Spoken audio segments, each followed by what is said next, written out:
Hello everybody, my name is That Joe Guy, and welcome back to Dragon Age 2. So we're in the inn at night. I gotta say, I quite like this place at night. It's got nicer music, and like it's more relaxing. The lighting in here is a bit nicer. It's just a bit more pleasant, really. I like it. But anyway, today, as advertised, we're gonna get off. We are gonna go right at the city gates, like no delays whatsoever. There's stuff I've thought to do. Once again, between sessions, I've thought to do stuff, and that thing I thought to do was to go visit the Kunari, because I suspected this Talva Shoth that we were taking out of the Winded Coast yesterday, the last session episode, whatever, were actually part of a quest that maybe the Kunari they were giving me. I don't know, maybe the Talva Shoth out there were giving the Kunari in the camp a bad name, or maybe they were actually traitors, I don't know. But that is something we're going to investigate, but I said I'd do this. I said I'd definitely do this. So we're going to definitely do it. Let's go to Sundermount. We got a fair few things to do out here. There's a Dalish camp, and we need to bring something to someone. Now, this is a favour for Flemeth, who in this timeline, by this point, the hero for Ferelden, Nathan, actually killed. Well, theoretically killed. It did transpire. I decided I don't care about Dragon Age 1 spoilers, sorry. Like, I have a full series, you can go watch it. This is the sequel. We're not going to be able to avoid spoilers, so I'm not going to even bother. But we did wind up killing... No, we learned that Flemeth was not truly dead. She's not truly human. However, Iain doesn't know any of that. He is just... carrying something to this well, let's get the actual quest text here. Hang on. I mean, no, we don't need the rumors open. Deliver Flemeth's amulet to keep her Marathari in the Dalish camp on Sundermount. I have no idea why. Or what ends to which you want a Flint Company mercenary. Oh good, we need to kill you guys. Leave this place. Whoa, what happened to him? Did you do that? What's he doing back there? Back. Timmy! We get a second wave already. Let's do this. Seeing all this combat close up is kind of fun, actually. Makes for an interesting perspective. Let's zoom out a little bit though to get a better view. Makes everything seem more frantic, and it's kind of hard to keep track of when you're in close, but it makes it feel a bit more punchy and action-packed. Oh, the combat already in this already kind of feels that way. Oh, it's a nice cuirass for a rogue. Not for me though. Certainly not for me. Right, so this is Sundermount, huh? Oh boy, does it look like it's gonna rain. Huh. What's up this way? Again, we're seeing some more of those old ruins. I wonder what ruins these are. Hang on, let me check the codex just for a second. Oh, look at this. Corpse. The Walking Dead are not living come back. They are rather corpses possessed by demons. Yep. Dragons. Dragons are roughly the size of deer and voraciously hungry. They live for a short time on their mother's land. You know, I forgot to get caught up on the codex until now in the last session. Well, maybe I'll do that another time. Let's see. So are these Yanderfels? No, this is Sundermount. No, I don't know. I don't know exactly where this place is. Hopefully we'll get a codex entry on it eventually. Sundermount in the Free Marches. I suppose after a year of sort of being in and around the city, I'm still not too familiar with these outdoor places. I know they're big and kind of scary and a little bit lawless. That's about it. So is this the Dalish camp? I hear like thunder rumbling off in the distance. Oh, I see an offshoot here. Anything to be had back here? No? No. It's just a whiny environment. Huh, I recognize that armor. Hello? Old Shemlin, your kind are not welcome among the Dalish. I understand, but I get that a lot. Let me pass. What did you call me? What's a Shemlin? It is the elven word for human. It means you're not one of the people, and you should leave now. I think I've been calling people like when they call Shemlin, in my experience, has been used as a kind of a slur. Like, it's said, not necessarily... it would be a bit like...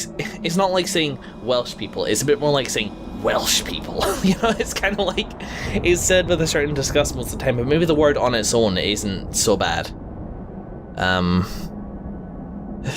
me about yourselves. Who are you people? We are the last of the Elven. So you say, frequently. We remember who the people truly are, even as you city elves forget. I won't define Fenris as a city elf. I'm not really sure what I'd define him as, but he's something... I mean, technically, yes, he's a city elf, but he didn't even get a chance to be part of that culture. Like, I don't want any trouble here, guys. I was given an amulet for someone named Marathari. How do you know that name? Wait, this is the one the Keeper spoke of. A Shemlin? I thought he'd be an elf. Enter the camp. Keeper Marathari has been waiting for you. Cause trouble, and you'll meet our blades, stranger. Can't wait. Marathari, I was told to bring you this amulet. I'm treading carefully here. Andaranatishan, travelers. What? Indeed, I am Keeper Marathari. Let me look at you. There is a light in your heart, human. Don't let it go out. You will need it. Tell me how this burden fell to you, child. Yeah, well, first, you first. Your guards said you spoke of me. How did you know I was coming? I listened. To the wind, to the birds, as the hunters do. To my dreams. I watched the stars. Right, okay. There is great wisdom to be found all around us, if you know how to listen for it. But I was not certain. Nothing is certain. That doesn't really feel like an answer. Did Flemeth actually speak to you? I mean, that answer implies no, you're just a fortune teller. Is that a thing? Can magic tell the future? Are you the leader of these Dalish? Why did the witch tell me to bring this amulet to you? I am the keeper of this clan. It is my task to guide my people and to ensure the old ways are not forgotten. As for Asha Belinar, I am tied to her, just as you are, by a debt that must be repaid. She seems like this type to save those up. So what does this amulet do? Exactly what have I been carrying around? Is it magic? It is a promise, child, made by one whose word still has weight. And therefore, it has terrible power. There are few things in this world stronger than a promise kept. Remember that. It seems like magic, which is kind of beyond my reckoning. Bethany, I hope you're keeping notes. But yeah, that is why I'm here. A dragon fell from the sky, charred some darkspawn, then asked me to bring you this amulet. No big deal. You are blessed by luck, then. I will pray that Mithal watches over your path. The amulet must be taken to an altar at the top of the mountain and given a Dalish rite for the departed. Right. Then, return the amulet to me.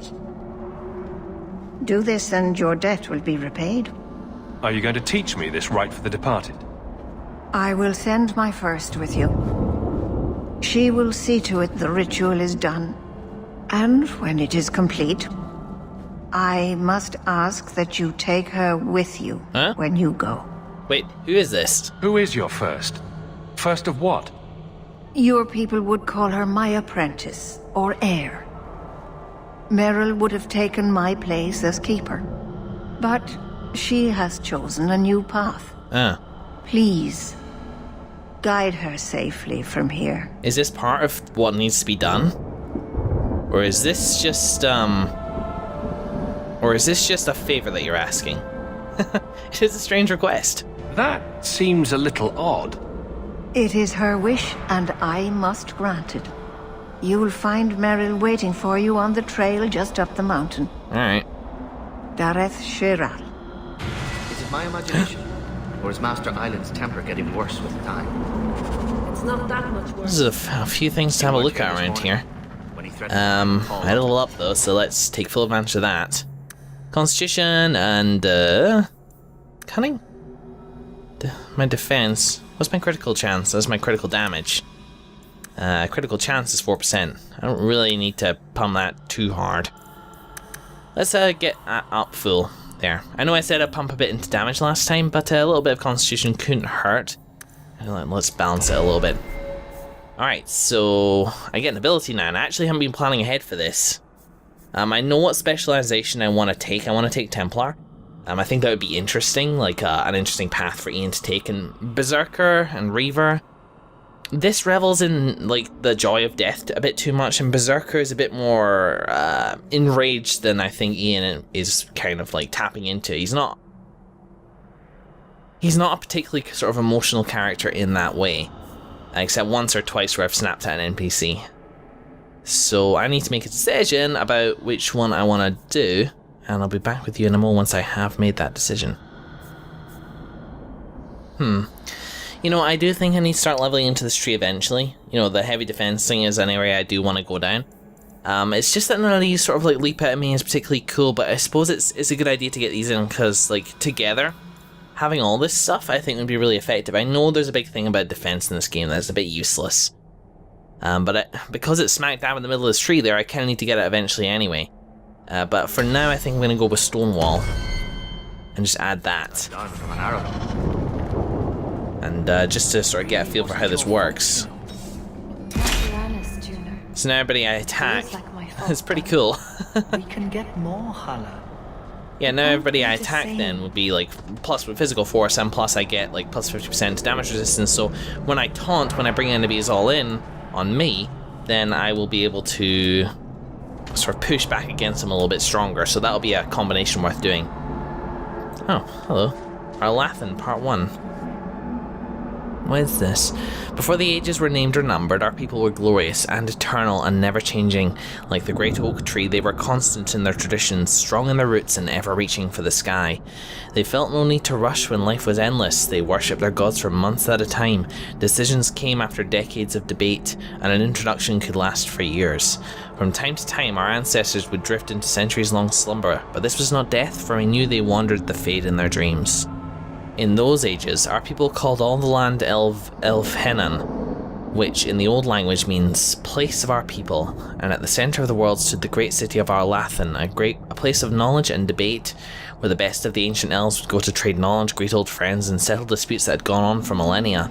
But while our ancestors were caught up in the forever cycle of ages, drifting through life at what we today would consider an intolerable pace, the world outside the lush forests and ancient trees was changing.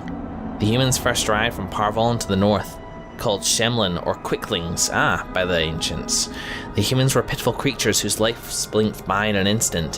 When they first met the elves, the humans were brash and warlike, quick to anger and quicker to fight, with no patience for the unhurried pace of elven diplomacy. But the humans brought worse things than war with them. Our ancestors proved susceptible to human diseases, and for the first time in history, elves died of natural causes.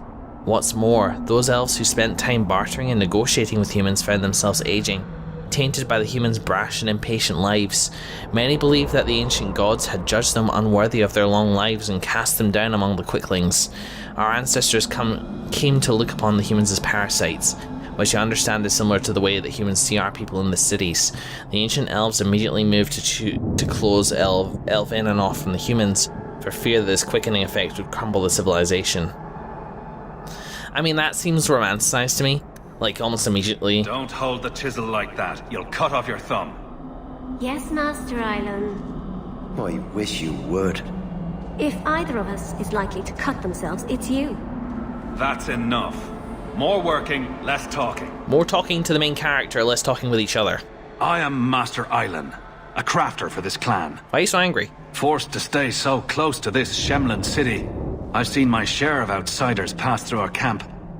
Is there something you needed? Alright. Are you a specialist? What sort of things do you make? A Dalish crafter does many things. We create weapons, armor, anything our clan has need of. Okay. I don't need anything right now. Of course. Oh, there it is. Long touch. Yeah. Oh, cool. Enchanted staff too. Bethany, how is this? It's rubbish. Though fire staff sounds quite cool. Armor, magic, magic, magic. Rogue. Go figure. Yeah, that's pretty good. That's plus 1% attack speed is 1%. Okay. Is that really worth getting? Health potions, actually potions of all kinds I'm doing just fine on. Rune of Nature. Oh. Nature damage in this looks gross though. Dalish crafting is second to none, I assure you. I don't want to near my stuff. Shemden. Wonderful. Make your business here quick. Now I see there is a crate over there, which I could loot for stuff. And whilst I have been sort of sold on the idea of looting chests which I find sort of in Kirkwall, I don't want to loot things here, and that's just in the... basically because, like, it's like a meta thing. There are some things in those sorts of random crates which are just for companions and for miniature quests, so I've decided to bite the bullet, go meta. Iain obviously wouldn't be looting these crates like some sort of back alley rat, but as a player I'm going to do it just for the sake of, you know, progression to the story. However, doing that here, looting that crate, I don't know, like there's a chance that may turn them against me. I really doubt it, but just even with sort of like the new way I'm approaching these chests, it doesn't feel right, so I'm not going to do it. It's not going to be game breaking, is it? What's this? The Tale of Elorin. In the days after the rising of Zazakil, the Dark Ones covered every corner of the land. The Archdemon drove all the nations of the world before him, Shemlin and Elven alike. In the far north, where the hills wander the plains... What? Where the hills wander the plains. Where the hills wander the hills. Where there are hills, and the earth is eternally baked beneath the... Oh, I see! It's the desert, right. Because, like, the sand dunes would move. The earth is eternally baked beneath the uncaring sun. The lands which Shemlin call Leanderfels, a clan of our people lived, struggling to survive the blight. Elorin was their keeper, a hunter in his younger days, crafty as any wolf. He led his people always just ahead of the Darkspawn who chased them, but the old hunter knew that even Hala cannot run forever. Hala are like elven deer. They must turn and fight or be run down. At the foot of the Merdane, the Darkspawn cornered Elorin's clan.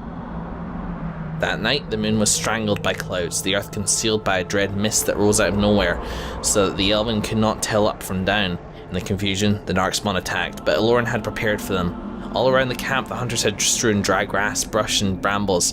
When the sound of rustling footfalls began, Elorin and the other Harin called upon the old magic. They struck out with lightning, and though the bolts missed the Darkspawn, they hit their target all the same. The sea of kindling lit, and not one of the dark creatures made it through the fire to reach Elorin's clan. Merrill will guide you to Sundermount's Peak. May your steps be guided by the creators. I brought you. So that's Merrill over there, to my left, up the hill. That away is the way I came. Not a lot of game. This way, something different. Plenty of wildflowers. But there's also somebody over here. Hello? A little something of yours I picked up somewhere. You did this. Thou being begged and thrice paid. Interesting. I didn't catch that last bit.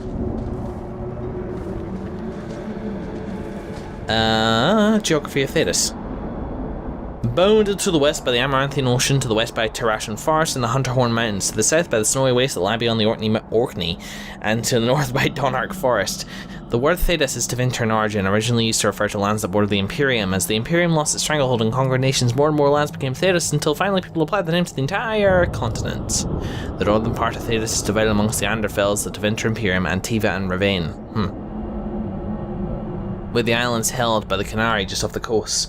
Central Thetis consists of the Free Marches, which is where we are, Navarra and Orlais, with Ferelden to the south. Alright, okay. Right. Gotcha. What lies beyond the snowy wastes is a mystery. The freezing temperatures and barren land have kept even the most intrepid cartographers at bay. Similarly, the western reaches of the Anderfels have never been fully explored, even by the Anders themselves. We do not know if the dry steeps are shadowed by mountains, or if they extend all the way to a nameless sea. There must be other lands, continents, or islands, perhaps across the Amaranthine, or north of Parvolan, for the Canary arrived in Thetis from somewhere, but beyond that deduction we know nothing. By Brother General TV. There's so much of the world which is unknown. That is exciting. Like, I mean, no, as part of the game where only exploring certain parts of the world at a time, which is fine. Like, it's good to spend a time in a part of the world, because otherwise you're going to go the MMO route and just get a really thin spreading of everywhere, and it's a bit less engaging, a bit less interesting, if you know, a bit more varied. But this way we get to sort of really delve into a particular location. Watch your steps, Iain. You don't know how many Dalish arrows are trained on you right now. Andaran Atishan, stranger. Who said that? Who sounded friendly here? How dare you? You're betraying your clan. Not gonna read this one out. Just gonna skim myself. Actually, this seems interesting. Valaslan, blood writing. After my encounter with the Dalish elves on the road to Navarra, I studied every book on the elves I could find. I sought out legends and myths and history and tried to make some sense of it all, but there is only so much one can learn from books. I knew that in order to truly understand the Dalish, I would have to seek them out. A dreadful idea in hindsight. In my defense, I was young, and also inebriated when the idea popped into my head. Unfortunately, even after I'd regained some measure of sobriety, the idea still held appeal. It proved remarkably resistant to my attempts to ignore it. I gave in after months of that nagging thought at the back of my head and set out to learn about the Dalish firsthand. I tramped through the forest bordering Orlais for weeks before I finally found, or was found by, a Dalish hunter. I stumbled into one of his traps and suddenly was hanging from a tree with a rope about my ankles. So, there I was, defenseless, upside down with my rope over my head. My underclothes on display. Descriptions of my predicament might elicit laughter these days, but trust me when I say it was a situation I would not wish on anyone. Thankfully, my ridiculous appearance may have caused my captor to stay his hand. What threat is a silly human with his pants showing?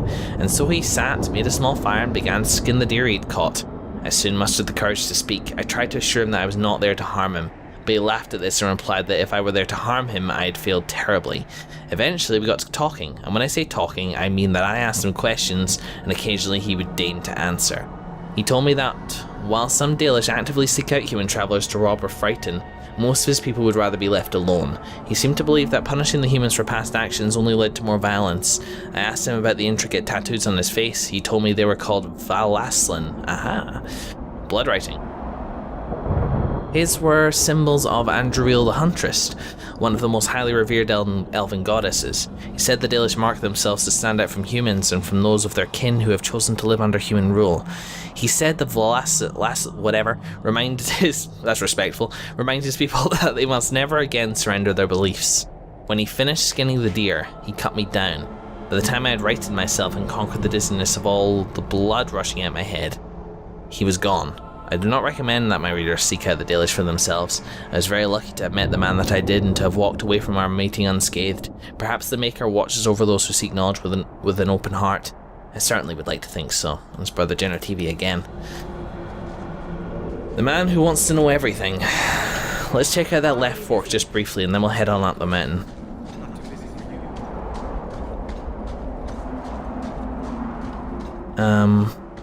Leads me to an area transition and a bit of ways further up. What else do I have to do out here?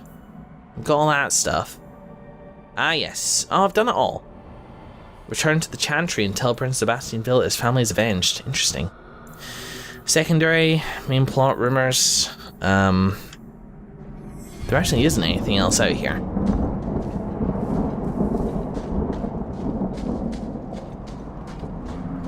So what is this way? Darn my curiosity. It's a dead end, but I'm actually kind of relieved by that. It means that I'm not getting too off course. That's interesting. I suspect that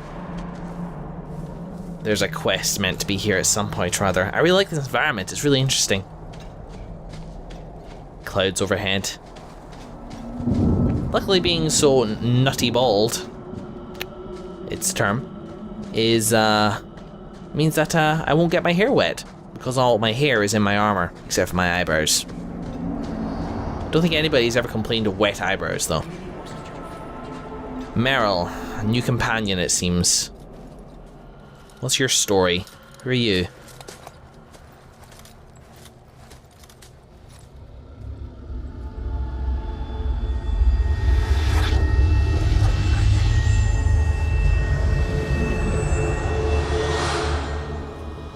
Hello? Oh, I didn't hear. Hi. You must be the one the Keeper told me about. Anethera. I'm so sorry. I didn't ask your name. Unless... It's not rude to ask a human their name, is it? No. I'm Meryl, which you probably knew already. I'm rambling, sorry. No, you seem excited. If my read on you is correct, like you want to leave and you think this is your shot and you don't want to blow it, so I get why you're nervous. So, yeah, so who are you? We didn't get a proper introduction. I am... or was, I suppose. The first to keep a Marathari. I've studied the old ways for as long as I can remember. I know things. The law of the Dalish that can help us get to the summit of Sundermort. Sundermort? Why leave your clan? Why are you leaving the Dalish for Kirkwall? I have to. Let's leave it at that for now, alright? Why? I get the feeling you're in trouble. It's not like that. Not exactly, anyway. The Keeper and I have disagreements, but it will sort itself out in time. Right, alright. So what, you just need a holiday? Did you hear that strange noise? Oh, I didn't hear anything. I don't believe you, but it doesn't matter. You seem awfully nervous. I've never met a human before. Dalish mothers frighten their children with stories about you, you know? Not you, personally, of course. I'm sure they don't have any tales about you. Or not scary ones, at least. Not that you're not notable enough to have a story. I'll just shut up now. Look, there's no need to be so nervous. You'll have to work harder than that to offend me. My name's Hawke. Thank you. I'm afraid I'm not very experienced with your kind. The Keeper said you came from Ferelden. I spent most of my life there. Really? We only came north a few years ago. Have you been in the Free Marches long? Do you like it here? Yeah, it could be worse. I miss the cold and the dirt. Kirkwall's not brown enough for me. But hey, no Darkspawn. Yeah. Ferelden wasn't that brown. The dirt and muck gave it character. We should go. Your task is for Asha Belenar. It's not wise to make her wait. Is it not? What's she gonna do? Stab me? She gonna jib me? Give me a Glaswegian smile?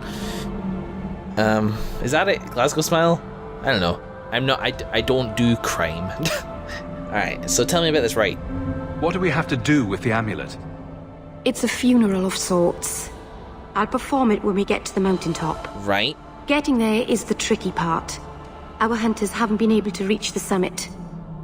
Dark things are about. Wait, hang on, a funeral? I mean, as a player, I know that she's dead. Whoa. I hit W and then this came up. Has this always been coming up when I leave it a bit long? I'll try that next time. So I know that she's dead. It's a funeral. Did she plan her own funeral? And if she knew what was going to happen, and we know she's not dead... Oh, I think I may have an inkling of what I may be inadvertently doing. But let's just wait and see, shall we? Do you know about my task, huh? I take it you've been expecting me to bring this amulet for some time. The Keeper brought us here to wait for you. Oh.